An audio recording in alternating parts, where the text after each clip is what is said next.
You know that feeling, that pit in your stomach when you open up your bank app, that anxiety spiking every time a new bill hits? You're working, you're trying to budget, but it still feels like you're barely staying afloat. Here's what most people get wrong. Your life doesn't change when you get rich. It changes when you stop being financially fragile. And for most people, that moment happens at your first $10,000 saved. Not $1 million, not a half a million, not a quarter of a million, not even 100,000, just $10,000. That first 10K is a psychological tipping point. It's where money stops controlling you and you start telling money what to do instead.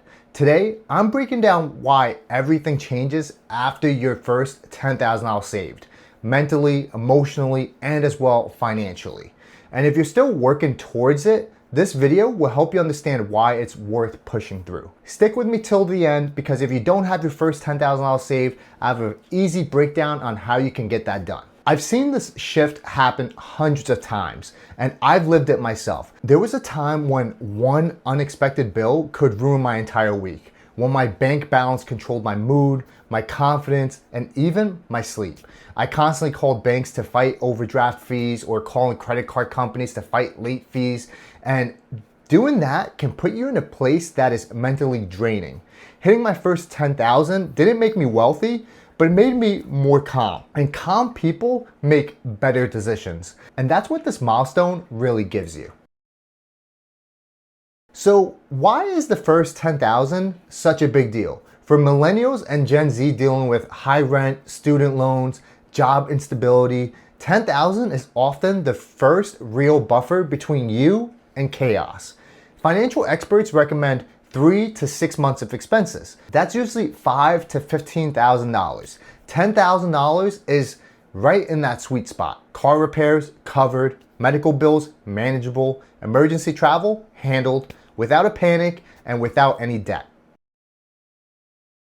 The biggest obstacle to building wealth isn't income, it's belief. For years, you might have told yourself, I'm bad with money, saving just isn't for people like me, and hitting your first 10,000 proves that story wrong.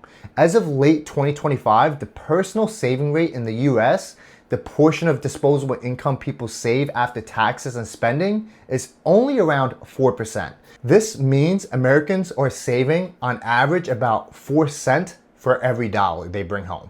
You didn't win the lottery, you built the system, and it worked. That confidence carries forward into everything else. Before $10,000 saved, every problem feels like a crisis, especially if you're just getting by to make ends meet. Social media may make you believe that everyone's a millionaire and making a ton of money out here and driving Lambos, and meanwhile, while you're not rich, but that is the furthest thing from being true. In most cases, people don't show you what's truly going on behind the camera. They're just showing you the good stuff and the rented Lambos, right? And according to Bankrate, the truth is that only about 46% of US adults actually have enough savings to cover 3 months of expenses. After $10,000, problems become more of inconveniences. A blown tire doesn't derail your month. A surprise bill doesn't wreck your budget. Your nervous system can finally relax, and that changes how you think. When you're not in a panic mode, you can be more efficient at home, at work, and life altogether. Think of your first $10,000 as your personal insurance policy. Emergencies aren't rare, they're guaranteed. Before this buffer, one bad event becomes months of debt. After it, you're no longer using credit cards as your safety net or insurance. You just pay out of your savings and recover and move on. A modest unexpected expense like a broken car repair or small medical bill is typically around $400 to $1,000, maybe more if you go to the hospital, right? But many Americans struggle to cover just that. And according to the Federal Reserve, 63% of adults say that they could cover a sudden $400 emergency expense with cash or savings, but 37% said that they couldn't without borrowing or selling something. Some surveys specifically use $1,000 as a benchmark for more of a major unexpected expense like a big car repair or ER visit, and roughly 40% of Americans wouldn't be able to cover that with savings alone. Now that you can do that, that's powerful. When your bank account is empty, you make decisions out of fear. Bad job, you stay. Low pay, you accept it. Toxic environment, you just tolerate it. Your first $10,000 buys you options, the ability to negotiate better, take more risk, pursue long-term goals, and that's freedom. Even simple everyday things like food shopping, clothes, lifestyle can change now because now you can get better quality food, clothes, and just an overall lifestyle. Once your financial defense is in place, you can finally play offense.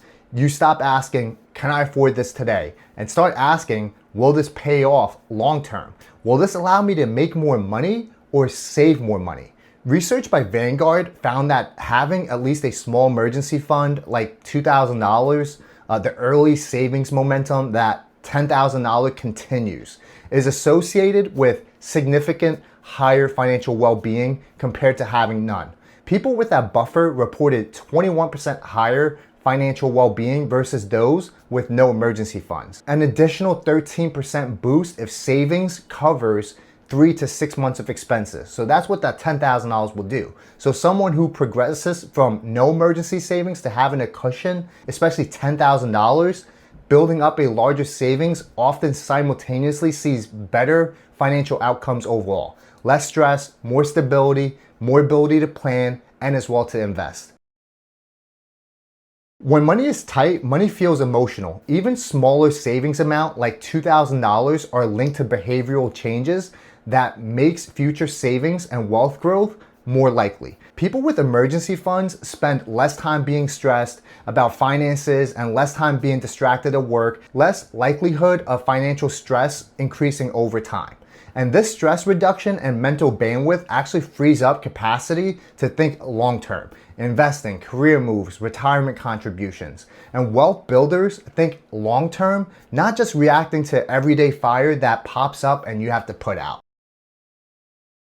Economists describe something called the Matthew effect or the cumulative advantage principle.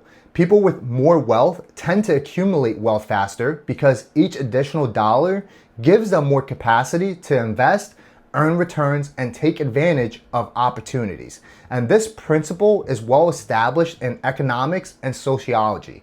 And it helps explain why net worth growth speeds up once you've built a financial cushion like $10,000.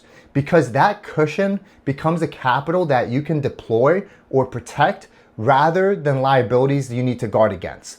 The first $10,000 is the hardest, and after that, the momentum kicks in. Your money finally compounds, not your stress. Compound interest accelerates net worth growth much more rapidly once you have capital invested. For example, historical US stock market returns 7 to 10% annually over broad indexes like S&P 500 works exponentially on invested capital. Someone starting with $10,000 and continuing regular investments benefits from compounding faster than someone starting with zero. To save $10,000 in 1 year, that comes out to about $833 a month, $192 per week, about $28 a day. So the first step is start tracking your spending. Second is increase income before lifestyle.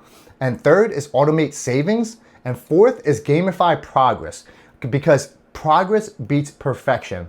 Take it one day at a time, and especially if you gamify it, you're gonna truly enjoy building up to that $10,000. Your first $10,000 isn't about money. It's about becoming someone in control. This isn't the finish line, it's the starting line.